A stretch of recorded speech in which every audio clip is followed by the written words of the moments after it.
Unajua, ukisema naanza kusema hawa watu wanaongea vibaya, lakini haya, hebu tufananishe sasa viongozi wa Yanga na viongozi wa Simba. Baadaye mtakuja kusema kwamba Kiwale Simba anaongea ukweli. Haya, tunaenda kwenye hamasa ya Simba kuelekea Simba Day. Haya, tuje kwenye upande wa Yanga. Viongozi wa Yanga wako Bennett na mashabiki na wanachama, lakini viongozi wa Simba wana kesho ofisini. Hakuna hamasa baina ya viongozi na mashabiki, baina ya viongozi na wanachama. Hakuna hiyo hamasa. Ndio tunarudi pale kusema kwa Mangungu kuna wanachama, kwa Magoli kuna Sasampa. Watu wanafuata hela, mashabiki wanafuata kupewa pesa. Yaani viongozi wote wangekuwa kama Ahmed Ally muda wote. Hebu angalia kama kwenye hamasa leo nimemwona Kemziwanda kampakiza Ahmed Ally. Hebu imagine sasa ingekuwa kuna Magoli, kuna Mangungu, labda kuna Shabaraka, labda huko sijui kuna nani. At least tungeona thamani ya viongozi wa Simba. Viongozi wa Simba kuongoza timu yetu hujui. Si mara mgomane, mara wachezaji mnaotusajilia wabovu. Pia kwenye hamasa msiwepo. Haki ya Mungu, mnatuchosha.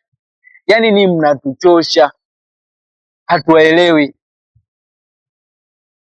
Ipo siku mjifunze au tafuteni muda mjifunze kupitia Engineer Hersi.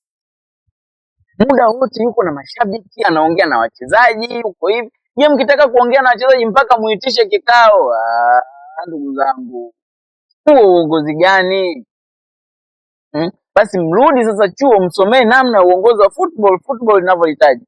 Wachezaji wanataka mtreat wachezaji kama watoto.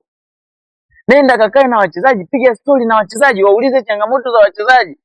Unafikia wachezaji wale hawana majukumu yao ya kifamilia? Unawahandle vipi kupitia akili zao kwenye mafamilia zao ili wawe na akili kuelekea kuangalia uwanjani? Mwisho wa siku unasema mchezaji leo msajili mbaya, umeshindwa kumtreat. Hakuna mchezaji mbaya. Yaani mtu awe kazini afu kazi yake iwe mbaya ni mara chache. Hebu wahandle wale wachezaji wajione wako happy. Moyo yuko ofisini kwake, Mangungu yuko ofisini kwake, Magoli yuko ofisini kwake, Sitragen yuko ofisini kwake. Mnamchosha ukijana watu wa Ahmed Ally. Ahmed Ally akiondoka Simba tunaikuta daraja la kwanza. Labda tubadilishe uongozi. Kwa uongozi huu tukimkosa Ahmed Ally, Simba daraja la kwanza. Niko hapa nitakuja kusema Kiwale Simba kasema. Na mtulize akili zenu. Mnatukwaza, mnatuboa. Nisi pia tunachoka bwana, mnatuchanganya sisi.